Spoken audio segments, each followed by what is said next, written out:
Bien-aimés dans le Seigneur, Shalom, que Dieu vous bénisse abondamment partout où vous avez reçu la grâce de nous suivre. Je commencerai d'abord par remercier tous ceux-là qui nous ont suivis pour la première fois par rapport au thème que nous avons abordé, intitulé La réparation, l'œuvre de Dieu.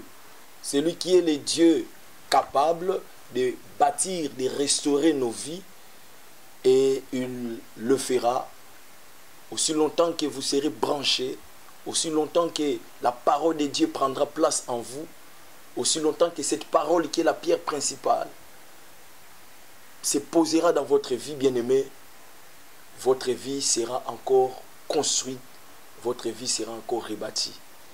Mais aujourd'hui, je vous amène un thème très important que nous allons encore partager pour votre édification. Et le thème que nous allons aborder ce soir, c'est Hosanna au fils de David. Nous tirons ces passages dans le livre, dans l'évangile de Jean, c'est-à-dire dans les évangiles synoptiques, l'évangile de Jean, l'évangile de Luc et l'évangile de Marc. Mais nous allons lire l'évangile de Matthieu, chapitre 21, le verset 9. Et là où nous tirons ces passages, la Bible déclare: la foule répondait, c'est Jésus le prophète de Nazareth en Galilée. Jésus entra dans le temple de Dieu et il chercha tous ceux qui vendaient. Mais j'aimerais lire d'abord les premiers versets. La Bible dit: lorsqu'ils approchèrent de Jérusalem et qu'ils furent arrivés à Bethphagée vers la montagne des Oliviers, Jésus envoya 2 disciples en leur disant: allez au village qui est devant vous, vous trouverez aussitôt une ânesse attachée et un anneau avec elle, détachez-les et amenez-les-moi. Si quelqu'un vous dit quelque chose, vous répondrez: le Seigneur en a besoin. Et à l'instant, il les laissera aller. Or, ceci arriva afin que s'accomplisse ce qui avait été annoncé par le prophète. Dites à la fille de Sion: voici ton roi vient à toi plein de douceur et monté sur un âne, sur un anneau, le petit d'une ânesse. Les disciples allèrent et firent ce que Jésus leur avait ordonné. Ils amenèrent l'ânesse et l'anneau, mirent sur eux leurs vêtements et les firent asseoir dessus. La plupart des gens de la foule étendirent leurs vêtements sur le chemin, d'autres coupèrent des branches d'arbres et en jonchèrent la route. Ceux qui précédaient et ceux qui suivaient Jésus criaient: Hosanna au fils de David. Béni soit celui qui vient au nom du Seigneur. Hosanna dans le lieu très haut. Bien-aimés, Hosanna, Hosanna au fils de David, c'est le thème que nous allons partager, et que Dieu vous bénisse de là où vous êtes, là où vous nous suivez, que la main de Dieu soit sur vous, que vous soyez concentrés, et cette parole va encore apporter la maturité, va encore apporter la bénédiction dans votre vie. Bien-aimés, Hosanna est un terme hébraïque d'acclamation et de louange. C'est une prière qui veut dire: sauve, sauve, s'il te plaît. Que le Seigneur vienne te sauver. Que le Seigneur t'apporte le salut. Et ce thème est tiré de l'évangile selon Matthieu, comme je l'ai dit, dans les 3 évangiles, c'est-à-dire dans les évangiles synoptiques. Et ce thème est tiré là-dedans, c'est-à-dire et en Matthieu, et en Jean, et dans l'évangile selon Luc. À qui Hosanna est prononcé? Pourquoi ces hommages? Matthieu dit au fils de David, mais lorsque vous lisez Marc, Marc dit Hosanna, béni soit celui qui vient au nom du Seigneur. Et lorsque vous lisez Luc, Luc dit béni soit le roi qui vient au nom du Seigneur, paix dans le ciel et gloire dans le lieu très haut. Marc ajoute béni soit le règne qui vient, le règne de David, notre Père, Hosanna dans le lieu très haut. Et Jean dit, ils prirent des branches de palmiers et allèrent au devant de lui en criant Hosanna, béni soit celui qui vient au nom du Seigneur, le roi. Mais pourquoi est-ce que nous avons parlé de Hosanna au fils de David? C'est une acclamation. C'est une acclamation qui définit beaucoup plus le cri d'une personne qui cherche, qui demande un secours. Et comme toi aussi, tu es là, dans ta vie, tu demandes un secours à l'Éternel. Que Dieu vienne te secourir. Que la main de Dieu se manifeste dans ta vie. Et ici, nous le voyons qu'Israël était dans une période de la colonisation des Romains, dans une période de la colonisation des hellénismes grecs, et il cherchait à ce que le Messie puisse venir. Mais Dieu a fait une promesse. Dans le livre de Genèse chapitre 48, le verset 8 à 12, il a fait une promesse au 4e fils de Jacob par la bouche de Jacob. Il a dit que le sceptre de la royauté ne s'éloignera point de Juda jusqu'à ce qu'il vienne le Shiloh.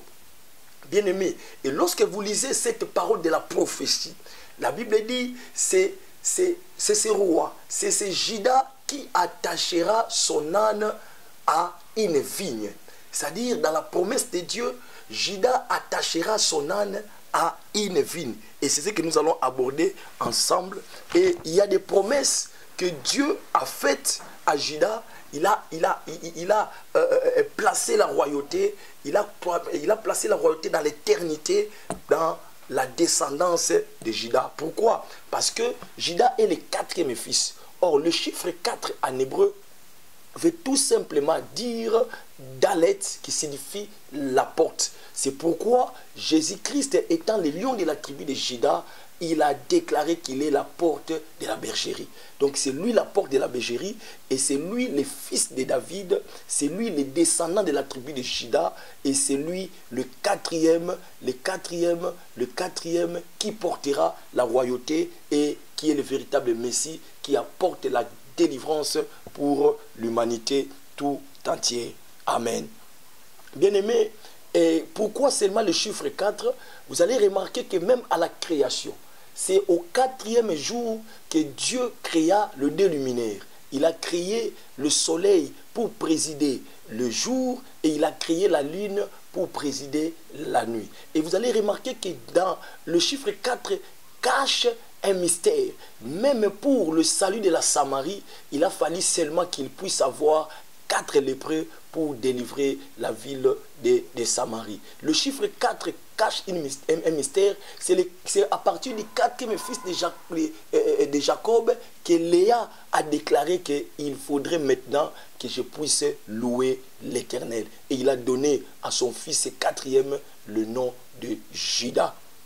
Et même l'évangile de Christ a été témoigné par les 4 évangiles. Et même le 4e jour, Christ est venu devant le tombeau de Lazare, et c'est le 4e jour que Christ a ressuscité Lazare. Donc, il est le mystère du chiffre 4. C'est pourquoi même pour les ossements, pour la vallée des ossements desséchés, il a fallu que Ézéchiel appelle le 4 vents, le chiffre 4 qui représente cette dimension de la divinité manifestée, cette dimension de la divinité qui a pris un corps. Et cette divinité qui a pris le corps, c'est le nom de Jésus-Christ. Mais avant que j'entre dans le détail de ce message, je voulais commencer d'abord par présenter les offices dans l'Ancienne Alliance. Dans l'Ancienne Alliance, nous le connaissons très bien comme David l'a déclaré. Lorsque vous lisez Psaume 133, David dit « Il est doux et agréable que les frères demeurent ensemble. C'est comme l'huile qui descend sur la tête d'Aaron, sur ses barbes, la barbe et sur ses vêtements. » Et pourquoi est-ce que David parle de l'onction qui descend sur la tête? Parce que l'onction qui descend sur la tête, c'est l'onction royale. Mais l'onction qui descend sur les barbes, c'est l'onction sacerdotale. C'est pourquoi, lorsque vous lisez Psaume 133, la Bible dit « barbe d'Aaron ». Donc pourquoi la Bible reprend 2 fois le concept de barbe? Parce que le premier sacerdoce, c'était le sacerdoce de Melchisedec. C'est pourquoi cette barbe-là n'a pas de définition. Mais lorsque vous lisez la deuxième barbe, c'est la barbe d'Aaron, c'est le sacerdoce d'Aaron. Et pourquoi l'onction doit descendre sur le vêtement? L'onction sur le vêtement définir l'onction prophétique. Vous allez voir que le prophète ne recevait pas l'huile de la tête, mais le prophète recevrait le manteau pour définir leur ministère. Mais je vais un tout petit peu retarder ma prédication sur l'onction royale pour dire aux enfants de Dieu, là où tu es, beaucoup d'enfants de Dieu croient que être un avocat, être un médecin, être un député, être un directeur ou un DG, c'est seulement aux occultistes. Non, bien-aimés. Dans les 3 offices de Dieu, Dieu nous a donné une onction qui nous permet aussi de gérer la cité. Et l'onction qui permet de gérer la cité, c'est l'onction royale. Et c'est pourquoi vous allez voir que même pour construire les tabernacles, la Bible dit, Dieu dit à Moïse, pour les sacerdoces, les services dans les tabernacles, c'était l'onction sur Aaron. Mais pour construire les tabernacles, cette intelligence de construire, on a déversé l'onction sur la descendance de Hur ou sur Betsalel. Et là, c'était l'onction royale. C'est pourquoi j'ai pris Dieu, même si tu es chrétien, même si, comme tu es chrétien, comme tu pries, quelle que soit la science que tu es en train de faire, j'ai pris Dieu que tu puisses recevoir la grâce d'aller encore plus loin dans les études, la grâce d'exceller même dans ton travail, la grâce d'exceller même dans tes études, que l'onction royale t'accompagne. Et les chrétiens médecins soient accompagnés par l'onction royale, les chrétiens avocats, les chrétiens députés. Pourquoi pas aussi voir un chrétien président de la République gérer des pays avec l'onction de Dieu, l'onction véritable. Nous avons quelques exemples de l'onction royale, même dans la vie des enfants de Dieu. Joseph a géré dans le pays d'Égypte, l'Égypte qui représente le monde actuel, l'Égypte qui représente le monde avec beaucoup plus son système satanique, mais Joseph a imposé l'onction royale et il a dirigé pendant un temps et il a laissé des traces. Bien-aimé, que Dieu te donne cette capacité de gérer, que Dieu te donne cette capacité d'avancer, que Dieu te donne cette capacité d'être un vrai avocat, d'être un vrai économiste, d'être un vrai ministre, d'être un vrai dans tous les domaines, que Dieu te donne cette onction royale. Mais j'aimerais parler plus de l'onction royale de notre Seigneur Jésus-Christ, parce que lui, comme le roi, il nous a fait aussi de princes. Bien-aimés, par l'onction royale, nous sommes des princes. Par l'onction royale, nous sommes des fils de Dieu. Bien-aimés, en tant que fils de Dieu, tu es hérité, tu es l'héritier de ce royaume. Tu es l'héritier du royaume. Tu es l'héritier du royaume. Le royaume de Dieu est ton héritage. C'est pourquoi, et même sur la terre, tu es un directeur quelque part. Que le règne de Dieu t'accompagne, que cette onction royale que Dieu a déversée sur tous ceux qui ont reçu Christ doit réellement se manifester partout où tu seras, car l'onction royale nous permet de régner, nous permet de réussir, nous permet d'exceller dans tout ce que nous sommes en train de faire. C'est pourquoi, comme je l'avais dit, vous allez remarquer que pour construire les tabernacles, oui, Dieu a appelé Moïse, a donné à Moïse le modèle, mais ce n'est pas Moïse qui a construit, mais c'est lui qui a construit, c'est lui qui a bâti, c'est lui qui a fait cette fabrication, c'était Betsalel. Et Betsalel veut dire tout simplement en hébreu l'ombre de Dieu. Or, lorsqu'on parle de l'ombre de Dieu, signifie quoi? Signifie tout simplement celui qui a l'image de Dieu, ou sous la protection de Dieu. Et c'était un artisan habile dans tous les métiers du métal, du bois, et l'un des architectes du tabernacle. Il a construit avec beaucoup plus d'intelligence le tabernacle. Pourquoi? Parce que l'onction royale était sur sa tête. Bien-aimés, nous aussi, en recevant Christ, nous recevons aussi l'onction royale. Parce que la Bible déclare dans le livre de Romains chapitre 8, si nous acceptons de souffrir avec Christ, nous régnerons aussi avec lui. Et nous régnerons avec lui, pourquoi? Parce que tout simplement, notre Seigneur il est le roi des rois. Et celui qui accepte Jésus-Christ régnera aussi sur la terre. Mais je voulais préciser une chose très importante par rapport à la manière dont Christ est en train d'illustrer beaucoup plus son règne sur la terre et le règne aussi de tous ceux-là qui vont le recevoir ou tous ceux-là qui l'ont reçu comme Seigneur et Sauveur. La Bible dit dans le livre, dans les 4 évangiles, Jésus-Christ devrait entrer dans la ville de Jérusalem. Et il arriva dans une ville qu'on appelle Bethphagée. Mais qu'est-ce que cela signifie Bethphagée? Bethphagée signifie tout simplement la maison de fruits non mûrs. C'est-à-dire, c'est quoi la maison de fruits non mûrs? La maison de fruits non mûrs, c'est beaucoup plus une maison de la promesse. Parce que lorsque le fruit n'est pas mûr, cela suppose que le fruit n'a pas encore atteint son accomplissement, n'a pas encore atteint sa maturité. Et c'est comme toi et moi aujourd'hui. C'est-à-dire nous avons des promesses, mais ces promesses ne sont pas encore réalisées. Dieu nous a donné des promesses, mais que tu ne vives pas dans ta vie, parce que tu es encore à Bethphagée. Mais le Seigneur viendra te prendre pour te faire quitter Bethphagée et te faire entrer dans Jérusalem. Jérusalem, c'est le lieu de ton règne. Jérusalem, c'est le lieu de ton élévation. Mais à Bethphagée, la Bible dit, il y avait un âne ou soit un anneau qui était là attaché. Voilà, le problème est que pendant que tu es encore à Bethphagée, tu es un âne attaché. Pendant que tu es encore dans le monde, pendant que tu es encore dans des distractions, pendant que tu es encore dans une vie sans Jésus, pendant que tu es encore de faire des choses selon ta volonté, sache-le bien que tu es comparable à cet anneau qui est attaché à une vigne, à cet anneau qui se trouve à Bethphagée. Mais ce que j'aime dans la parole de Dieu, la Bible me dit que cet anneau est attaché à une vigne. Or, lorsque vous lisez dans le livre de Jean chapitre 15, Jésus-Christ dit, je suis le vrai cep et vous êtes des sarments. En d'autres termes, c'est Jésus-Christ la véritable vigne. Tout celui qui s'attache à Jésus, Jésus viendra, Jésus le cherchera pour qu'il puisse bénéficier, participer à sa gloire et participer à son règne.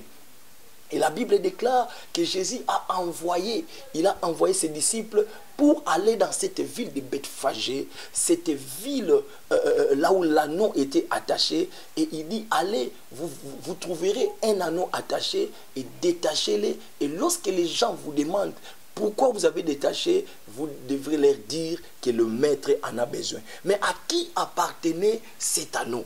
Parce que Jésus ne marchait pas avec un anneau. Mais à qui appartenait cet anneau qui était attaché à Bethphagée? Bien aimé, pour comprendre à qui appartenait cet anneau, nous devions rentrer dans le livre de Genèse chapitre 49, le verset 8. Au verset 12, la Bible déclare que dans la promesse de reine de Juda, Juda attachera son âne à une vigne. Donc, en d'autres termes, cet âne-là était l'âne qui devrait transporter la descendance de Juda. Cet âne appartenait à la descendance de Juda. Or, Jésus-Christ, il est la descendance de Juda par excellence. Car c'est en lui que la royauté de Juda devrait réellement s'accomplir éternellement. Et la Bible dit, et lorsque Jésus envoie ses disciples, il les a envoyés seulement pour faire quoi? Pour aller détacher l'anneau qui appartenait à la tribu de Juda. C'est un nom attaché prophétiquement. C'est un nom qui devrait servir de transport du roi qui sortira de la tribu de Juda. C'est un nom qui devrait transporter celui qui est le Messie, celui qui est le Sauveur, celui qui est le véritable fils de David. Et c'est pourquoi il a envoyé. Il savait qu'il y avait une prophétie qui était prononcée sur son père Juda, qu'un anneau est attaché pour lui. Et il se servira de cet anneau pour faire son entrée triomphale dans la ville de Jérusalem. Bien-aimé, tu es cet anneau. Et c'est pourquoi je déclare que quel que soit l'endroit où on t'a attaché, comme tu as reçu Christ, Christ viendra te chercher. Comme tu connais Christ, Jésus-Christ te sortira, te fera sortir de Bethphage pour te faire entrer à Jérusalem. Je le déclare au nom de Jésus-Christ. Que Christ te fasse sortir de cette situation qui te trouble, de cette situation qui est en train de compliquer même tes calculs. Tu n'arrives plus à réfléchir. Tu te poses beaucoup de questions. Qu'est-ce que je peux faire? Qu'est-ce que je dois faire? Mais je viens te dire, bien-aimé, je t'amène l'évangile, je t'amène la bonne nouvelle. La solution se trouve qu'en Jésus-Christ. Si Jésus ne te détache pas, personne ne pourra te détacher. Si Jésus ne te délivre pas, personne ne pourra te délivrer. Regarde cet anneau à Bethphage, un anneau qui a une promesse de transporter le roi, mais il se trouve à Bethphage. Tu es cet anneau-là, qui doit porter Christ, qui doit transporter Jésus dans le monde, qui doit présenter Jésus dans le monde. Et lorsque tu présenteras Jésus, tu régneras avec lui. Lorsque tu présenteras Jésus, tu réussiras avec lui. Lorsque tu présenteras Jésus, tu monteras avec lui. Lorsque tu présenteras Jésus, tu seras glorifié avec lui. À chaque fois que Jésus-Christ sera élevé, il ne te laissera pas. Comme il est élevé, toi aussi tu seras élevé. Amen. Bien-aimé dans le Seigneur, quelle que soit la loi de la famille, quels que soient les problèmes de pensée, même si tu es en Europe, tu as des problèmes par rapport aux documents, par rapport à toutes sortes de problèmes, j'ai dit que la solution, c'est tout simplement de se laisser transporter, de se laisser conduire par Jésus. Et que Jésus-Christ monte sur toi. Si Jésus monte sur toi, si Jésus monte au-dessus de toi, parce que c'est lui la tête, c'est lui la roche. La roche veut dire au-dessus. Si Jésus est au-dessus de toi, bien-aimé dans le Seigneur, il te fera entrer en Jérusalem. Or, Jérusalem veut dire tout simplement la ville de paix. Et tu entreras dans ton mariage de paix. Tu entreras dans ta santé de paix. Tu entreras dans ton travail de paix. Tu entreras même dans tes pensées de paix. Parce que même tes pensées sont troublées. Tu ne dors pas. Tu as les problèmes, tu as les insomnies. Tu as la difficulté même de dormir. Tu es dans un hôpital. Cette maladie, les médecins ne peuvent pas même donner la solution. Mais moi, je te dis, laisse Jésus-Christ prendre le devant, prendre le dessus de ta vie. S'il monte sur toi, il te fera entrer en Jérusalem. Tu entreras en victoire. Tu entreras avec triomphe. Pourquoi? Parce que celui qui est au-dessus de toi, son nom, c'est le roi des rois. Son nom, c'est le Seigneur des seigneurs. Et lorsque on a amené cet anneau à Jésus-Christ, la Bible dit, la première des choses, on a placé le vêtement sur cet anneau. Et c'est quoi placer le vêtement sur l'anneau? C'est tout simplement couvrir cet anneau et de quoi? De la puissance de l'Esprit de Dieu. Tout celui qui reçoit l'Esprit comme revêtement, il porte Jésus-Christ dans sa vie. Parce que l'Esprit du Seigneur ne peut pas venir dans ta vie si tu n'as pas reçu Jésus-Christ comme Seigneur et Sauveur. Parce que l'Esprit, il est la promesse de notre Seigneur Jésus-Christ. Il a dit, je m'en vais, mais je ne vous laisserai pas orphelin. Je vous enverrai le consolateur. Et la deuxième des choses, la Bible déclare que l'anneau n'a jamais été, personne n'a jamais monté dessus. C'était, en d'autres termes, un anneau qu'on n'a jamais utilisé. Et ça, c'est le symbole de la purification. Bien-aimé, c'est le symbole de la sanctification. En tant qu'enfant de Dieu, tu dois mener une vie de sanctification, une vie de mise à part. Et tout celui qui a une vie de mise à part, il devient un instrument pour la gloire du Seigneur. Bien-aimé, la vie avec Jésus, ce n'est pas une vie de mélange. Ce n'est pas une vie de mélange. Ne mélangez pas Jésus-Christ avec maman. Ne mélangez pas Jésus-Christ avec la magie. Ne mélangez pas Jésus-Christ avec des fétiches. Même des serviteurs de Dieu. Et que je parle, je m'adresse même aux hommes de Dieu. Ceux-là qui ont tendance à mélanger. Dieu n'est pas dans le mélange. Si tu es ni chaud ni froid, il te vomira. La seule des choses, nous devions être comme cet anneau. Personne n'est monté dessus. Voilà, Dieu utilise les sacrés. Si ta vie est sacrée, Dieu marchera avec toi. Mais si ta vie n'est pas sacrée, bien-aimé, c'est le diable qui marchera avec toi. Ça ne sera pas Dieu. Tu mèneras une vie d'hypocrisie. Tu mèneras une vie qui est contraire à la vie de Dieu. Mais c'est le diable qui va te conduire. Oui, le diable aussi opère les miracles. Le diable aussi fait des signes, mais les signes du diable, ce ne sont que des illusions.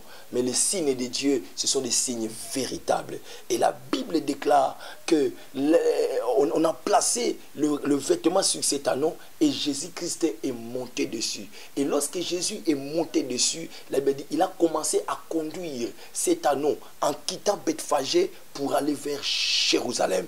Et je le déclare que si Jésus monte sur toi, il te conduira sur ton chemin de la destinée. Bien-aimé, tu ne fuiras pas. Bien-aimé, nous sommes dans une époque où nous ne connaissons pas le chemin de notre destinée. C'est pourquoi j'aime la parole. Jésus-Christ a dit à ses disciples, je suis le chemin, la vérité, qui nous montre le chemin. Bien-aimé, tu ne connais pas le chemin de ta destinée. Tu ne connais pas le chemin de ta gloire. Et ce n'est que Jésus-Christ qui te montrera ce chemin. C'est pourquoi j'ai prie Dieu que tout celui qui a permis que Jésus-Christ soit sur lui, tout celui qui a reçu Jésus-Christ comme le roi, comme le Seigneur, que ta vie soit conduite, que ta vie soit dirigée, que ta vie soit orientée par notre Seigneur Jésus-Christ. Et que Dieu t'amène au chemin, que Dieu t'amène à la destination, que Dieu t'amène sur le chemin de ta destinée. Car s'il marche avec toi, bien-aimé, tu ne seras pas dévié, mais tu marcheras sur le bon chemin. C'est pourquoi il a amené cet anneau, il est entré avec cet anneau dans la gloire, dans la ville de la promesse, dans cette ville de Jérusalem. Lorsqu'on parle de Jérusalem terrestre, bien aimé, il y a aussi Jérusalem céleste qui nous attend. Donc sachez-le bien que, bien même que sur cette terre, tu vas mourir, mais il y a une promesse de la résurrection. Et Jésus-Christ viendra te chercher pour te faire quitter cette terre des hommes et t'amener en triomphe pour te faire entrer dans la ville de la promesse, le Jérusalem céleste. Bien-aimé dans le Seigneur, la Bible déclare que c'est par l'onction royale que nous devenons le Fils de Dieu, que par l'onction royale que nous sommes appelés héritiers du royaume. C'est pourquoi, bien-aimé dans le Seigneur, que l'onction qui te donne la capacité de travailler, de gérer tout ce que Dieu a mis à notre disposition. Parce que depuis le jardin, il a donné à l'homme le pouvoir de dominer, d'assujettir, de se multiplier, de diriger. Et l'homme est appelé à faire quoi? À exercer cette onction royale. C'est pourquoi, bien-aimé, les postes très élevés n'est pas toujours pour les occultistes. Je l'ai dit très bien parce que je connais l'histoire de Mardokhai. La Bible déclare l'homme le plus méchant, Aman, il était le conseiller du roi. Mais qu'est-ce que Dieu a fait? Étant donné que Mardokhai était enfant de Dieu, était un hébreu. Au hébreu signifie quoi? Signifie celui qui traverse. Et même si on te met des cales, même si on te met des blocages, toi, tu es appelé à traverser. Et je déclare que tout ce qui est comme barrière dans ta vie, que tu les traverses au nom de Jésus. Comme les Hébreux, les Juifs ont traversé la mer Rouge, toi aussi tu traverseras. Que Dieu te bénisse et que l'onction royale soit déversée sur toi pour que tu sois à mesure de bien travailler là où tu es, que tu excelles dans ton travail, que tu excelles dans ton commerce, que tu excelles dans ton mariage, que tu excelles dans tes affaires, que tu excelles comme avocat, tu excelles comme médecin, que tu excelles comme député, que tu excelles comme ministre, que tu excelles comme conseiller de chef de l'État, que tu excelles dans tous les domaines en tant qu'enfant de Dieu, en tant que chrétien, que Christ seul te conduit et te donne la sagesse et l'intelligence au nom de Jésus-Christ. Amen. Bien-aimés dans le Seigneur, que Dieu vous bénisse. Je vais prier maintenant pour vous.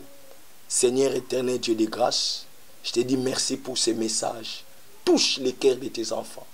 Que tout celui qui a reçu Christ dans sa vie, que l'onction, Dieu de grâce, du travail, marche avec lui, Seigneur. Que le peuple congolais soit réellement un peuple du travail.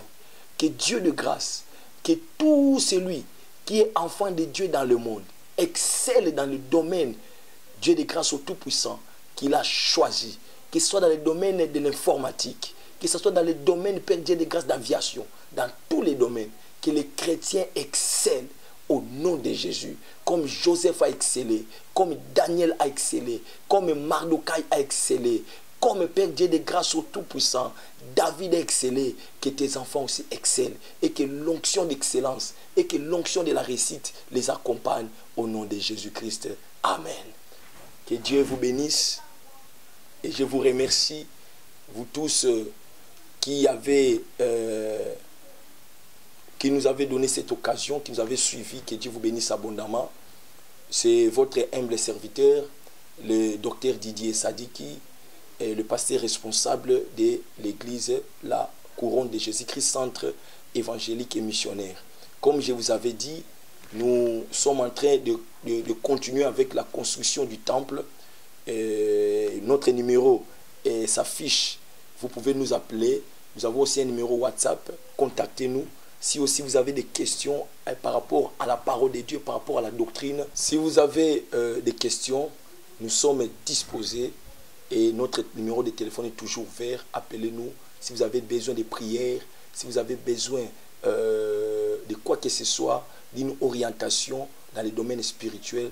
Nous sommes disposés. Appelez-nous à ce numéro qui est affiché et Dieu vous bénira. Nous demandons aussi votre soutien pour la construction du temple. Que Dieu vous bénisse abondamment.